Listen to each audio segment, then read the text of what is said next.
Hi అండి అందరికీ. అందరూ ఎలా ఉన్నారు? నేనైతే చాలా బాగున్నాను. మీరు ఎలా ఉన్నారో కామెంట్ చేయండి ఫ్రెండ్స్. ఈరోజు నేను సమ్మర్ స్పెషల్ జ్యూస్ చూపించబోతున్నాను. చాలా టేస్టీగా ఉంటుంది. పుల్లగా తీయగా కొంచెం స్పైసీగా ఉంటుంది. చాలా ఈజీగా ఎలా చేసుకోవాలో ఈ వీడియోలో చూపిస్తాను, చూసేయండి. ముందుగా కుక్కర్ తీసేసుకొని మీడియం సైజ్వి 2 మామిడికాయ ముక్కలు కట్ చేసుకొని పెట్టేసుకోవాలి. తర్వాత అందులోకి ఒక పచ్చిమిర్చి, చిన్న అల్లం ముక్కలు వేసేసుకోవాలి.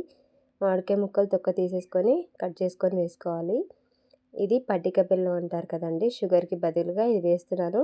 మీరు ఇది వద్దనుకుంటే షుగర్ అయినా వేసేసుకోవచ్చు. తర్వాత బెల్లం వేసుకోవాలి, ఒక 1/2 కప్పు.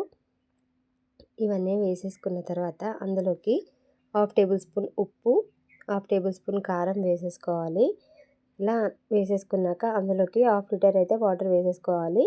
ఇది కొంచెం ఎక్కువ క్వాంటిటీలో కూడా చేసేసుకోవచ్చు. నేను చిన్న మామిడికాయలతోటి 2 మామిడికాయలతోటి మాత్రమే చేస్తున్నాను కాబట్టి కొంచెం క్వాంటిటీ తగ్గించి వేసుకుంటున్నాను.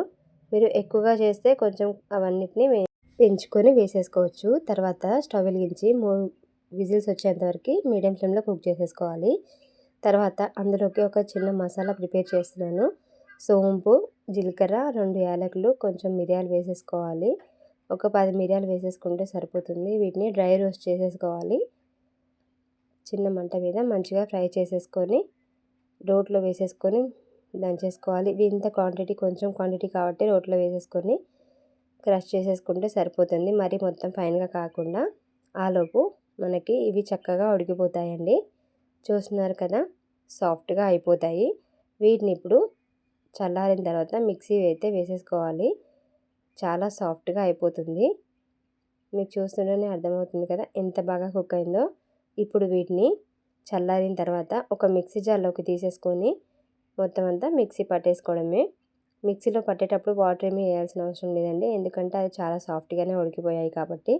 ఈ వాటర్ అన్నీ కూల్ అయిన తర్వాత వీటిని సపరేట్ తీసేసుకొని మిక్సీ పట్టేసుకోవడమే. ఈ వాటర్ అయితే పారిపోయేదండి, యూజ్ అవుతాయి, చెప్తాను నేను. ఇవన్నిటిని సపరేట్గా చేసేసుకొని మిక్సీ పట్టేసుకోవాలి.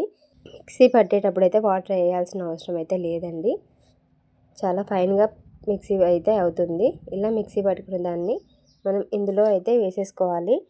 కొంచెం పిప్పిలాగా అనిపిస్తే వడకట్టేసుకొని వేసుకుంటే బాగుంటుంది. నాదైతే మొత్తం ఫైన్గా పేస్ట్ అయితే అయిపోయింది. నేను డైరెక్ట్గా వేసేసుకున్నాను. అందులోకి ఇంకొంచెం వాటర్ అయితే వేసేసుకొని మిక్సీ జార్లోకి ఇందులో వేసేసుకోవాలి. తర్వాత అందులోకి కొంచెం బ్లాక్ సాల్ట్ అయితే వేసేసుకోవాలండి. టేస్ట్ చాలా బాగుంటుంది. బ్లాక్ సాల్ట్ వేయడం వల్ల కొంచెం వేసుకుంటే సరిపోతుంది.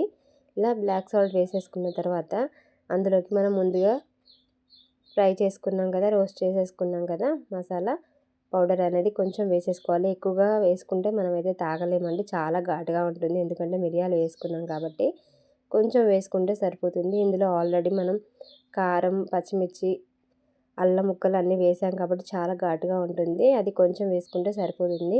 ఇప్పుడు ఇది చాలా తిక్కుగా ఉంది కదా, దీన్ని కొంచెం పల్చగా చేసేసుకోవాలి. ఇలాగైతే తాగలేమండి. ఇందులోకి ఒక 1/2 లీటర్ అయితే వాటర్ వేసేసుకోవాలి. మనం ముందుగా 1/2 లీటర్ వాటర్ వేసాము, తర్వాత 1/2 లీటర్ వాటర్ వేసాం కాబట్టి మొత్తం లీటర్ అయితే వాటర్ అయితే సరిపోతాయి. ఇలా వేసుకున్న దాన్ని పక్కకు పెట్టేసుకొని చల్లగా సర్వ్ చేసేసుకుంటే, గ్లాస్లోకి ఐస్ ముక్కలు వేసేసుకొని చల్లగా సర్వ్ చేసుకుంటే ఎంతో అద్భుతంగా ఉండే ఆమ్ పన్నా అయితే రెడీ అయిపోతుందండి. చాలా టేస్టీగా ఉంటుందండి. సమ్మర్లో మనకి మామిడికాయలు అనేది దొరుకుతాయి కదా, ఇలా చేసేసుకొని ఎంజాయ్ చేయొచ్చండి. టీ, కాఫీ అలాంటివి కాకుండా ఇలా చల్లగా, కూల్గా, స్వీట్గా, కారంగా ఉంటుందండి. చాలా టేస్టీగా ఉంటుంది. తప్పకుండా ట్రై చేసి ఎలా వచ్చిందో కమెంట్ చేసి చెప్పండి ఫ్రెండ్స్. Thanks for watching.